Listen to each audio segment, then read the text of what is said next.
All right, so today what we're going to do is we're going to work with some image editing resources that are available on your Chromebook, and we're going to apply a grid over the photo that you're going to use for your first project. So it is listed. I put a bunch on Classroom today. There is a link to the first page that we're going to be working from, and there is a place to turn in your assignment when you're done with it. And if you get all this done and you want to go ahead and make your grid in your sketchbook, I have a video attached here too. So what we're going to do is we're going to go to LunaPic. LunaPic is sort of like a free web-based Photoshop. It looks ancient, but it works, so we're going to use it.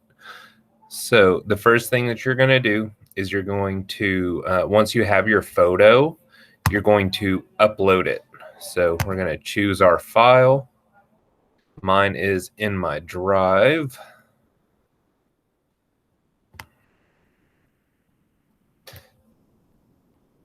And here we go. So this is what we're going to be using, or what I'm going to be using for the picture that I'm going to work on with y'all.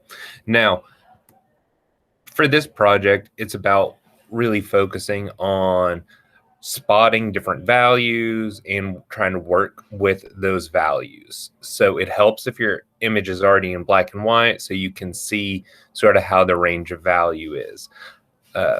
We've got really dark values here and around the eyes, and then we have lighter values and mid-tones. So that's kind of what you want to shoot for. This is going to give me a lot of room to play around with shading, and that's kind of the name of the game with this project and the materials that we're working with. So if you have an image and you don't necessarily have this full range of values like you like, what you can do is you can go to filters. Now, this works just about like any photo editing app on your phone. It's just on the Chromebook and it's unlocked so that you're able to use it on your Chromebook. So what I'm going to do is I'm going to go to the filters and I'm going to do harsh lighting, because that's really going to make my light areas light and my dark areas dark. And that's going to give me more contrast, make the image look a little bit more interesting. Now, this is an ancient looking website, so it will only let you do one of these at a time. You have to save it and then go back and do it. But for what we're doing, this is going to be good enough. Just kind of popping those values and making them where you can see them a little bit better. You can adjust it out if you want to, but this will kind of help you spot those values in your work. Once you're done, you're going to go ahead and save your image. You can save it either as a PNG or a JPEG. I would just go ahead and do a JPEG, and then it'll go to your drive. Once you have that done, we're going to use a grid tool online, and the website's super complicated. It is griddrawingtool.com.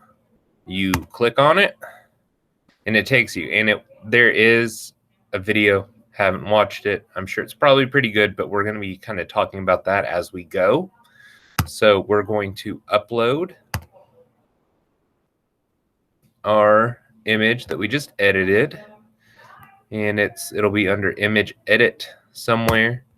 So let's see, where's my most recent one? Because I've already done this once today. We're going to open that up. There we go. It's Jack Kirby. Here you can rotate it, you can crop it. Now,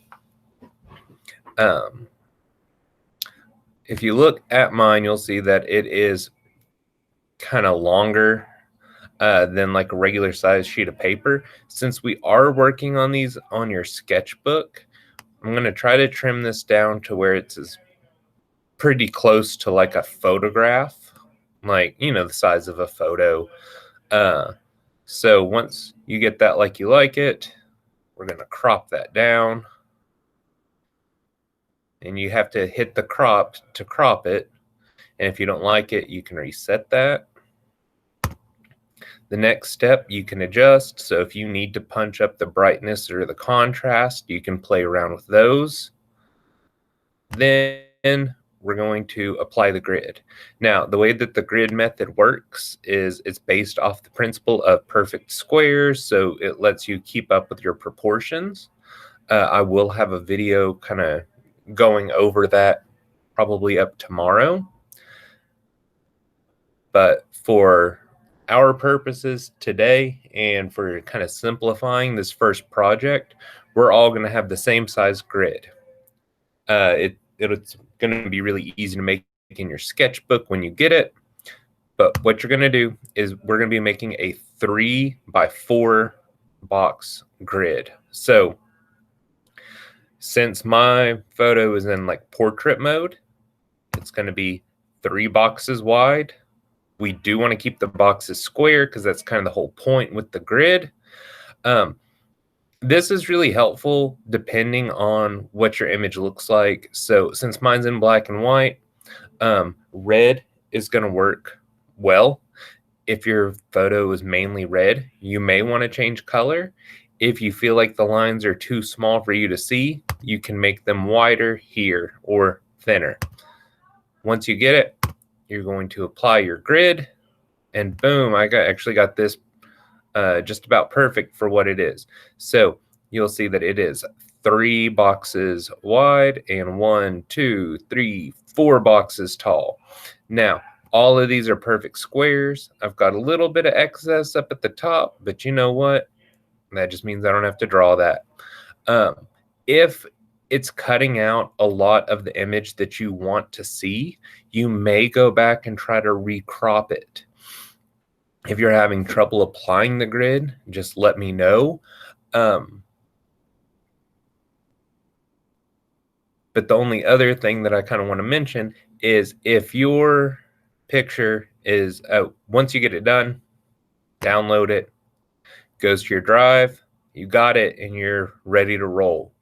Now, if you have a picture that is longer than it is tall, which is what we call landscape mode, you're going to want to make your grid wider. So you're going to make it 4 boxes wide, and you'll apply your grid, and then you'll have 1, 2, 3, 4, and it'll be 3 tall, and you'll be kind of using your sketchbook sideways for that. But the grids that we're going to be working with, they're going to be 3x4 solid boxes wide. So if they're not square, or if you need help, let me know. And if you have any questions, email me. If it's during the class period, I'll be in the chat. I'll help you through it. There is going to be a place for you to turn your drawing in. And as I'm sure y'all know, this is sort of the catch-all for all my classes right now. So if it doesn't say drawing real big on it, you do not have to worry about it.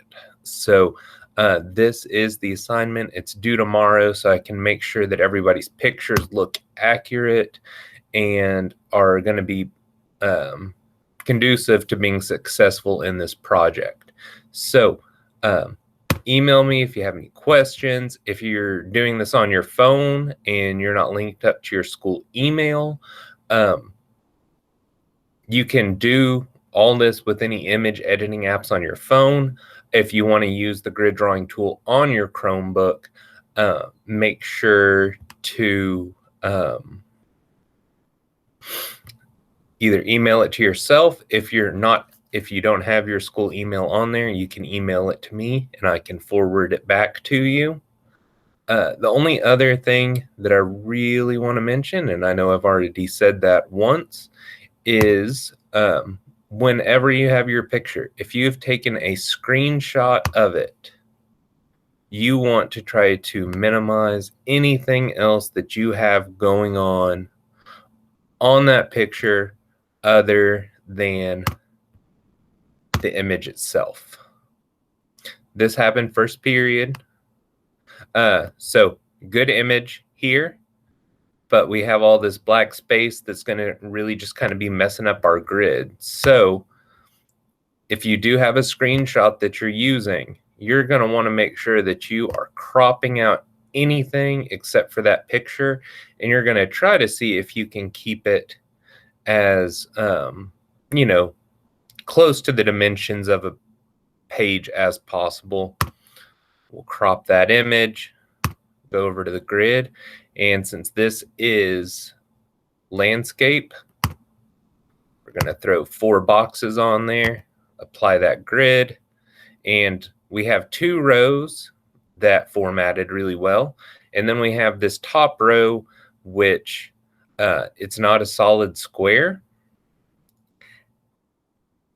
You can use something like this as long as the bulk of your image is fine in the grid.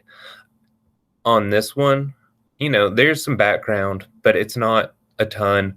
There's this, but if you're doing the rest of this using the grid method, you'll probably be able to do that and kind of like let yourself know like, hey, you know, if this is my paper and the squares are this big, this is probably like how much empty space I'm going to have up here.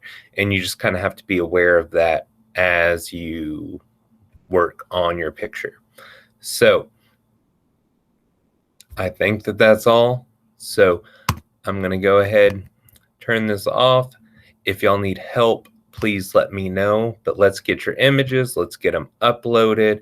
And then tomorrow we'll focus on making sure that you have an accurate grid in your sketchbook and actually get started drawing your project.